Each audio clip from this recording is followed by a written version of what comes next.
अल्हम्दुलिल्लाहि रब्बिल आलमीन वल आक़िबतु लिल मुत्तक़ीन वस्सलातु वस्सलामु अला मन ला नबिय्य बअदह व नशहदु अन्न सय्यदना व हबीबना व शफ़ीअना व मौलाना ख़ातमन नबिय्यीन व इमामल मुरसलीन सल्लल्लाहु अलैहि वसल्लम।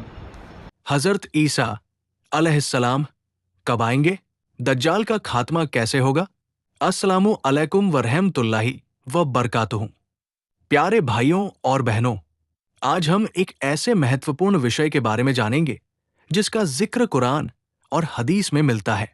ये विषय है हजरत ईसा अलैहिस्सलाम का दोबारा दुनिया में आना और दज्जाल का खात्मा। मुसलमानों का ये अकीदा है कि हजरत ईसा अलैहिस्सलाम अल्लाह के नबी हैं। अल्लाह ताला ने उन्हें बनी इस्राइल की तरफ भेजा था। उन्होंने लोगों को एक अल्लाह की इबादत की दावत दी और अनेक निशानियां दिखाईं। लेकिन कुछ लोगों ने उनकी बात नहीं मानी और उन्हें नुकसान पहुंचाने की कोशिश की। कुरान मजीद हमें बताता है कि अल्लाह ताला ने हजरत ईसा अलैहिस्सलाम को अपने पास उठा लिया। उनके दुश्मन अपने मकसद में कामयाब नहीं हो सके। हजरत ईसा अलैहिस्सलाम आज भी जिंदा है और अल्लाह के हुक्म से कियामत के करीब दोबारा दुनिया में आएंगे। प्यारे भाइयों और बहनों, बहुत से लोग पूछते हैं कि हजरत ईसा अलैहिस्सलाम कब आएंगे? इसका सही समय केवल अल्लाह ताला जानता है। कोई इंसान ये नहीं बता सकता कि वो किस दिन या किस साल आएंगे। लेकिन हदीसों में ये बताया गया है कि उनका नुज़ूल कियामत की बड़ी निशानियों में से एक होगा। जब दुनिया में दज्जाल का फितना अपने चरम पर होगा, तब अल्लाह ताला हजरत ईसा अलैहिस्सलाम को आसमान से उतारेगा। उस समय मोमिन लोग दज्जाल के फितने से बहुत परेशान होंगे और अल्लाह से मदद की दुआ कर रहे होंगे। हदीसों में आता है कि हजरत ईसा अलैहिस्सलाम एक विशेष स्थान पर उतरेंगे। वो मोमिनों के साथ मिलकर दज्जाल का सामना करेंगे। लोग उन्हें देखकर पहचान लेंगे कि ये अल्लाह के नबी हजरत ईसा अलैहिस्सलाम हैं। उस समय दज्जाल अपने झूठे दावों और धोखे से लोगों को गुमराह कर रहा होगा। बहुत से लोग उसके पीछे चल चुके होंगे, लेकिन हजरत ईसा अलैहिस्सलाम के आने के बाद सच्चाई स्पष्ट हो जाएगी।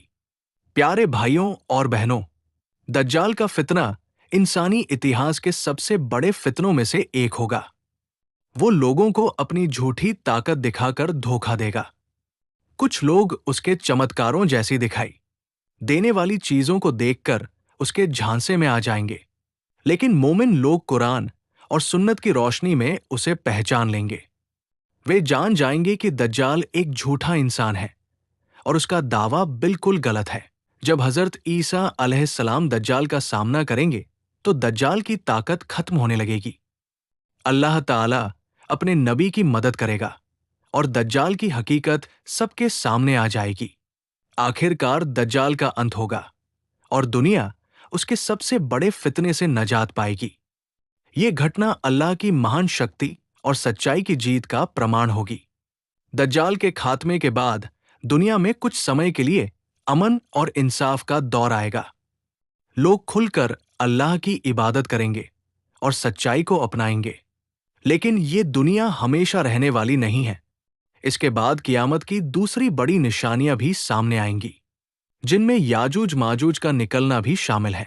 प्यारे भाइयों और बहनों, इस कहानी से हमें कई महत्वपूर्ण सबक मिलते हैं। पहला सबक यह है कि सच्चाई हमेशा झूठ पर जीत हासिल करती है। चाहे झूठ कितना भी ताकतवर क्यों न दिखाई दे, उसका अंत निश्चित है। दूसरा सबक यह है कि मोमिन को हर हाल में अल्लाह पर भरोसा रखना चाहिए। जब हालात कठिन हो तब भी उम्मीद नहीं छोड़नी चाहिए। तीसरा सबक यह है कि हमें अपने ईमान को मजबूत बनाना चाहिए। जो व्यक्ति कुरान और सुन्नत को मजबूती से पकड़ता है, वो फितनों से बच सकता है। चौथा सबक यह है कि हमें नमाज, दुआ और अच्छे कामों की पाबंदी करनी चाहिए। यही चीजें इंसान को अल्लाह के करीब लाती है। पांचवा सबक यह है कि दुनिया की जिंदगी अस्थायी है। असली कामयाबी आखिरत की कामयाबी है। इसलिए हमें हर दिन अपने कर्मों का हिसाब लेना चाहिए और अल्लाह की रजा हासिल करने की कोशिश करनी चाहिए। प्यारे भाइयों और बहनों, हमें हजरत ईसा अलैहिस्सलाम के आने की तारीख जानने की बजाय अपने ईमान की फिक्र करनी चाहिए। हमारा मकसद अल्लाह की इबादत करना, अच्छे काम करना और उसके हुक्मों का पालन करना होना चाहिए। अगर हम सच्चे दिल से अल्लाह की तरफ लौटेंगे तो वो हमें हर फितने से महफूज रखेगा और सीधा रास्ता दिखाएगा। अल्लाह ताला हमें दज्जाल के फितने से बचाए, हमारे ईमान को मजबूत बनाए, हजरत ईसा अलैहिस्सलाम की सच्ची तालीमात पर चलने की तौफीक अता फरमाए और हमें आखिरत में कामयाबी नसीब फरमाए। आमीन या रब्बुल आलमीन।